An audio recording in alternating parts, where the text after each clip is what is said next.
I did it proper. Make sure you guys know the technique, you know?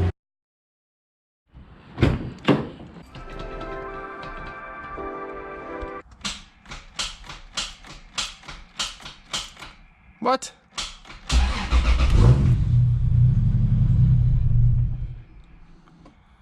Right.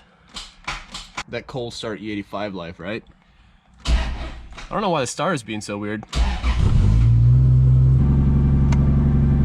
We got a problem.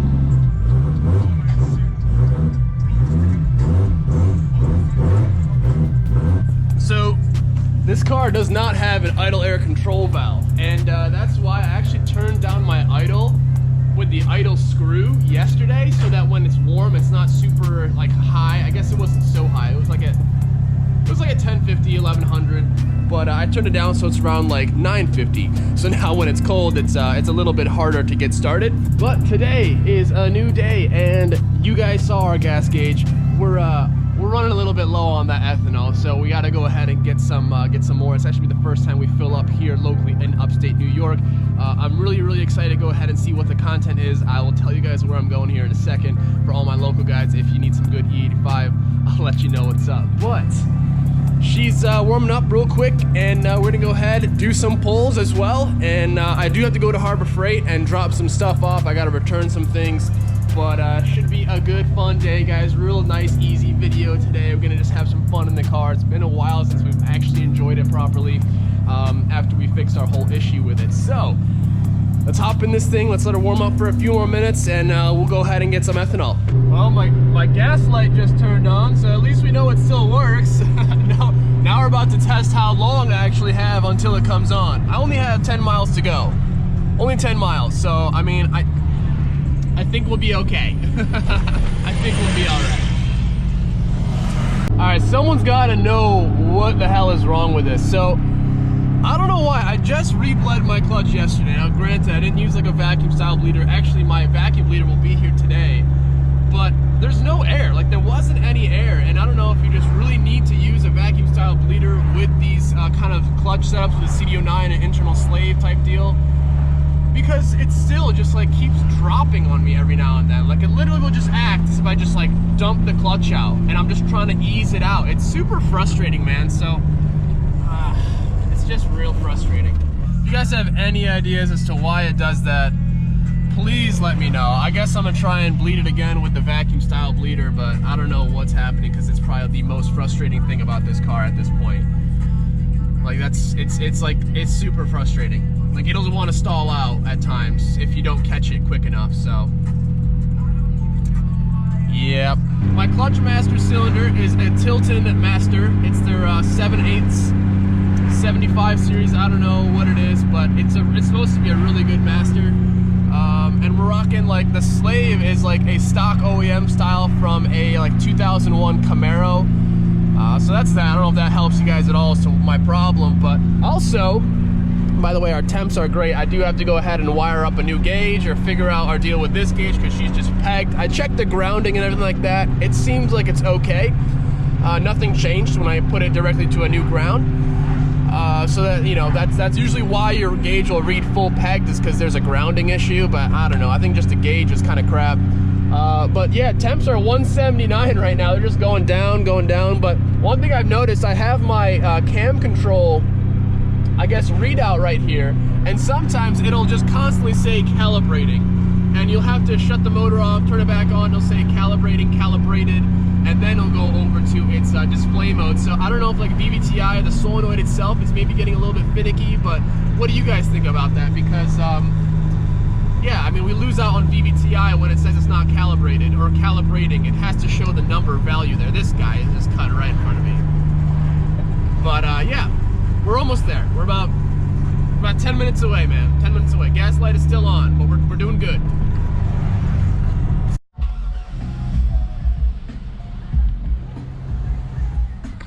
I have found ethanol. By the way, guys, just sitting here, dude, this car, this new radiator setup is killer, man.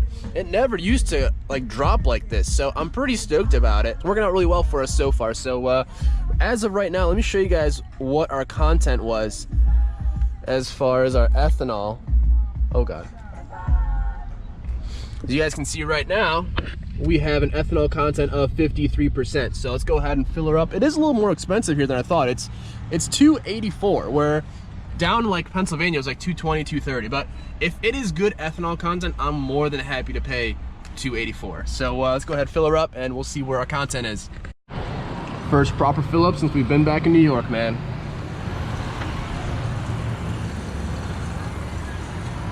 Oh yeah, people probably look at me like, does this guy know that he's pumping ethanol right now? Yeah, I know. Not many people here, but you know, some people. 40 bucks on the dot, 14 gallons. This thing was empty, man. And I did it proper. Make sure you guys know the technique, you know? Make sure to subscribe. Turn the key on. 52, 50, oh, 4, 5. All right, I think it's gonna do like a slow, wait, oh, don't tell me. What? Please tell me I gotta start the car or something for it to recognize or something. Oh yeah. There we go. Let's just call it 75. We're gonna be on the safe end. 75 to 80. I'm in Webster, New York. We're at NOCO, N-O-C-O, and they only have one pump. It's the second pump in. Pump number 5 has ethanol. Oh, I forgot my receipt. 76%. Trying out this new camera positioning. I kind of lost my head cam, like my head mount thing, so I gotta look for that. I'm sure it's maybe in the 240 or back of my parents or something. But for now, you know, we'll get some pulls in at least. You know what I'm saying? This battery is just cruising on down, man. I gotta get me some more batteries for this thing. But we're currently sitting at 73% ethanol content, which, you know, could be better, but whatever. Now I gotta go to Harbor Freight. I gotta return a transmission jack, so hopefully we'll get some pulls in along the way.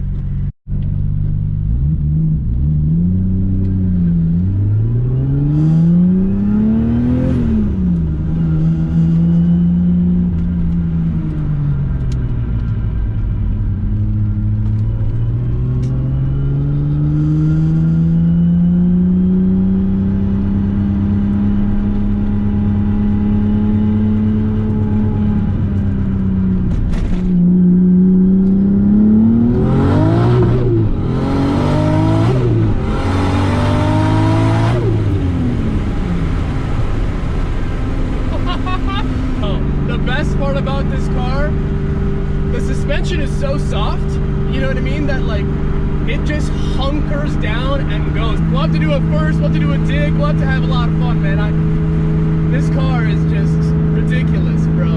I'm sorry, man, but this car is super, super quick.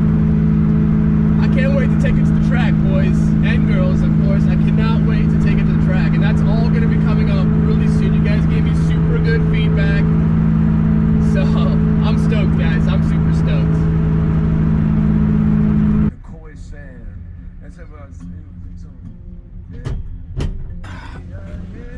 I just check under the hood just real quick, you know what I mean, after especially with like radiator hoses and stuff like that, you build up a lot of pressure and you kind of want to make sure you're not leaking or doing anything weird like that. So we're looking all good. I actually just went ahead and returned that damn transmission jack, got like 90 bucks back from Harbor Freight, so good day so far.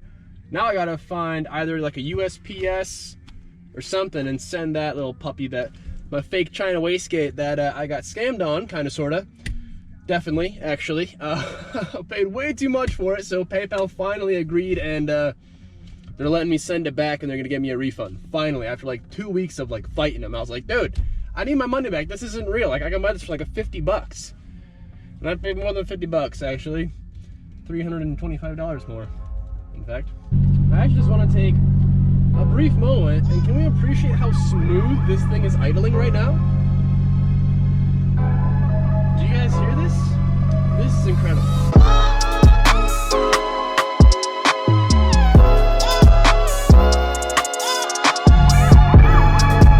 Well, Chinagate is back to its original owner. Can't wait for that refund, man. It's 375 bucks, man. It's a lot like, hey, so that's good. We got that resolved. I'm really curious to see actually how our air intake temps do with that new nose piece, because now the radiator kind of sits lower, so it allows kind of air to pass through underneath the radiator, which, you know, would basically enter its way into the engine bay. So we're at 134 right now, air intake temps. I'm curious to see what that drops to when we're driving, and it just started raining, so that's not really ideal. I don't know if we'll be, I mean, we'll be able to kind of, I mean, we'll do some like little pulls on the way home, but at least we got something in, guys. I'm sorry about today's upload, just because, I mean, I really got to stay on that daily grind, because sometimes if you miss a day or two, YouTube is kind of upset about that, and I really kind of want to get involved into more driving content. So this is kind of like a feeler video to you guys. Like, if you want to see more driving content, definitely let me know. Please say something in the comments, because you know, we could definitely make that happen. That's not a problem. This guy's eyeing us up hard, real hard. People love this thing, man.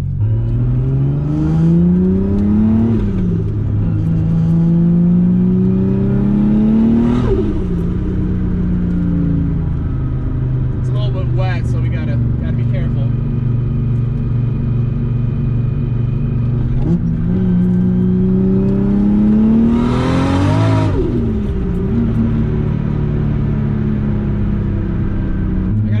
Get some new tires too, because and like a new transmission mount or something, because something is transferring a lot of vibrations. I don't know if you can tell, but it's like this buzz that the car has.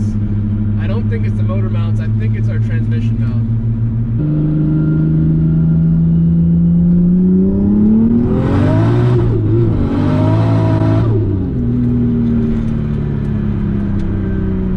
She boogies, man. I mean, she boogies, you know? And it's just a stock 2J. Whoa, whoa, whoa, whoa, whoa, whoa, whoa, whoa, whoa, buddy. Man, there's a car coming. It's a one-lane bridge. This guy decided to go as the car's coming the other way. Not a smart move, man.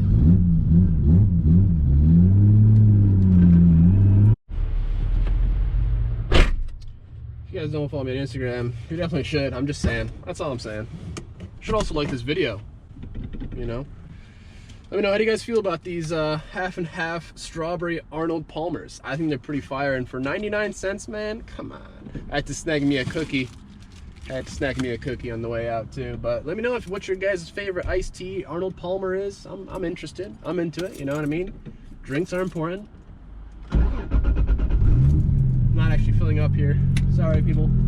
Dude, it's clutches, man. It's just a frustrating problem, because like you're always so like tense about it, you know what I mean? Because you never know if it's gonna do it or not. Like you could go a full like some pretty lights, all right. You can go like a full, literally like days, and it won't do it. And then all of a sudden it's just gonna do it constantly. So it's not ideal. And I don't know what changes. So I'm gonna go ahead and do that vacuum bleed, and hopefully something changes out for me. I do want to like go out and just like try and race people. Obviously, when the conditions are right, you know, non-traffic and stuff like that. Time and place for everything, people. Time and place. But maybe we can go to Mexico a couple days out of the week or something like that. Make the drive and, you know, see what we can go ahead and make, I guess, happen.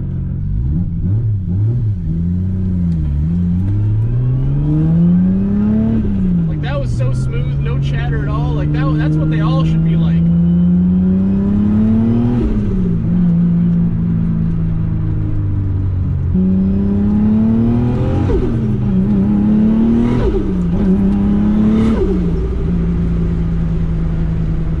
Literally like 30% throttle maybe. I kind of see what the 2J, I get it, you know what I mean? Like I get it. It kind of makes sense, man. It's pretty good. And it's stock, you know what I mean? Like once you get cams, I really think it's gonna help it a lot, you know? Like the cams, I think are gonna help it breathe a lot.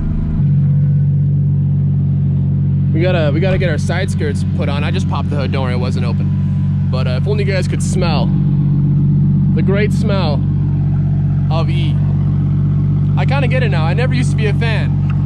I will be honest. I'd be like, nah, 93, man. The smell of 93 is where it's at. But after I've been around a little bit more, I now see what people are talking about. I do need to get, I think, some like 5-gallon of those like VP race jugs, because I mean, just on our cruise, granted, we're doing some pulls, not many, but some pulls. We kind of, I mean, we didn't go through an eighth of a tank, but we went through about, I don't know, like a 1/10 maybe, a 1/10. That might be fair, a 1/9. We had to paint this too. We got to paint that for sure. You guys see all that extra room we got? All that room for activities, Bob. So yeah, our cap isn't leaking anymore, so that's good. Radiator hoses, no leaks. How's this looking? That looks all right. She's not dripping or anything like that, so that's good. We do have to get a nice overflow bottle made. I want to get something made. You know, I still want to work on all of the coolant lines and stuff like that, clean everything up. You guys probably can't hear me that well, but that fan is loud, right? Meridyne fans, man, check them out. They've been super cool with helping out with my builds, so check them out for sure. But yeah, man, that's it right there. It's actually starting to rain out pretty good, so good timing. We do have to wash. I mean, look how gross everything is, man. It really bugs me. I mean, come on, you know.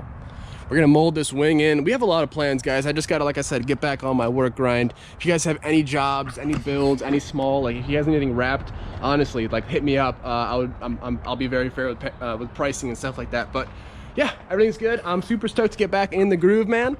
Love that we actually got to get some rips in this thing. It's been a while, and she performed pretty damn well. So I can't wait to take it to the track, man. And this is, by the way, this is a full weight Z32. There's nothing gutted.